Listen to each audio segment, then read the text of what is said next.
Hello everyone, Christina Werner here. Welcome to another video for SimusStamp.com. Today I'm going to be using three brand new products. The first one is the Daisy Oval Frame. It's a set of dies that you can use all together to create a frame with flowers and leaves, and I'm going to be using every single piece in that die set today. I'm going to be using a greeting from the To the Happy Couple stamp set. Lots of really great greetings in that stamp set. And then for a stencil, I'm going to be using the Dash and Dot stencil. So I'm first going to start out with stamping my greeting. I'm using some clear embossing ink to stamp To the Happy Couple onto some white cardstock. This is Neenah Classic Crest Solar White cardstock. And I'm coating that stamped greeting with gilded embossing powder from Brutus Monroe. It's a nice gold shade.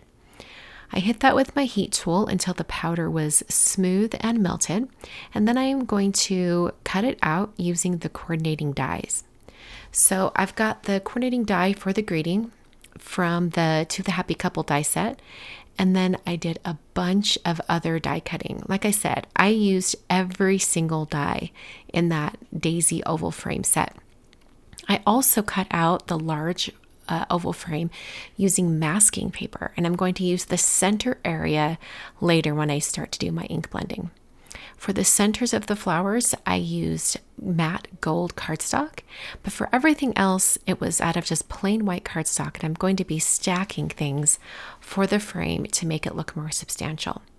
At this point, I set the die cuts aside, and I'm going to work on the card base itself. I have a folded note card. This is made out of some 110-pound solar white cardstock, and I put that down onto a waffle flower grip mat. I'm using the color Cheeky from Simus Stamp, and I want to have a really light application of this color pretty evenly over the entire front of this card. So I realized that I needed to kind of get rid of some of the ink on the brush right after I loaded up, and so I did that off to the side and then brought it over to my card base, and that let me get a pretty even coverage of this color while it is still very light. Now I'm going to use that center oval that I cut out of masking paper. So I've got one of the frames just to get placement. I'm placing that on the front of my card. And then I'm going to take that oval out of masking paper and I'm going to puzzle piece that into the interior of the Daisy oval frame. And this is just going to preserve that center area of the frame while I use my stencil on top. I love the pattern of the stencil, and I wanted to have that pattern on the majority of the card, but I wanted the center area of the oval frame to remain just a solid shade so that it wouldn't compete with the greeting. So I've masked off that center oval, and now I'm going to use the Dash and Dot stencil to add a pattern. So used on its own, I think this is a really great pattern. It's really kind of generic. It's not anything specific to any style. So you can really just make whatever you want using this stencil. So first I stenciled it on just like normal. I did kind of a light application of that same ink color. So it's just intensifying the color underneath. And you can see it's a pretty kind of plain pattern. I then offset the stencil just a little bit, and I'm going to stencil it again. I'm going to ink blend over it again, but as you can see, the stencil stops short of the whole card front, so I did the bottom half of the card, and then I picked up my stencil, moved it, and lined it back up, and then I did the top half, and that made it so that I could extend that pattern over the entire front of my card. So then I peeled up the stencil, and you can see there's that double pattern shift. It looks really neat. When I removed that oval, you can see that center area has remained plain. So now I'm going to use this grip mat to hold my die cuts while I add color to them. For the two smaller flowers, they're going to be the same shade. I'm still using that same cheeky color. And one is going to be very pale, and the other is going to be a little bit more intense so that I can have two shades of the same color. For the larger flower, I'm switching to the color Blush, which in the trio of ink shades that Simon offers, this is the color that is the next darkest.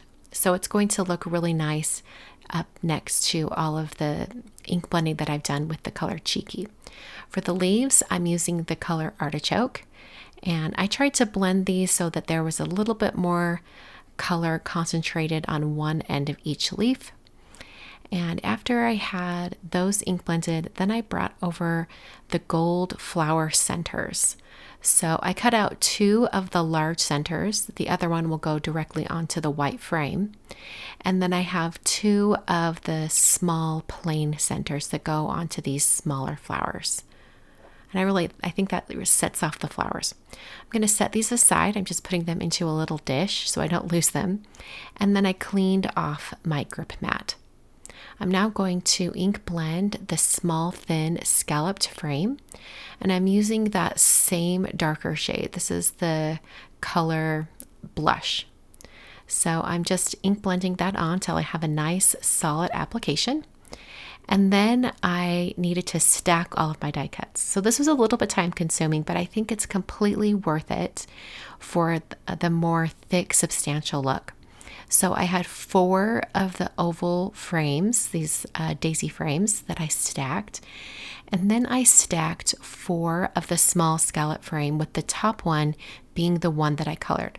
And if yours doesn't match up quite right, just flip the oval like I did here, and it will match up.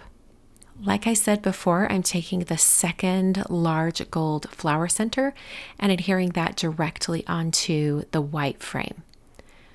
So now I'm going to put these onto my card itself. So I'm putting some dots of glue on the back of that large white frame, and I'm just lining it up over that center area. You can see how that works, where I've got the outer area has the pattern and then the center is still plain. I then adhered my small scalloped frame right in the center. Just really makes that whole frame really pop.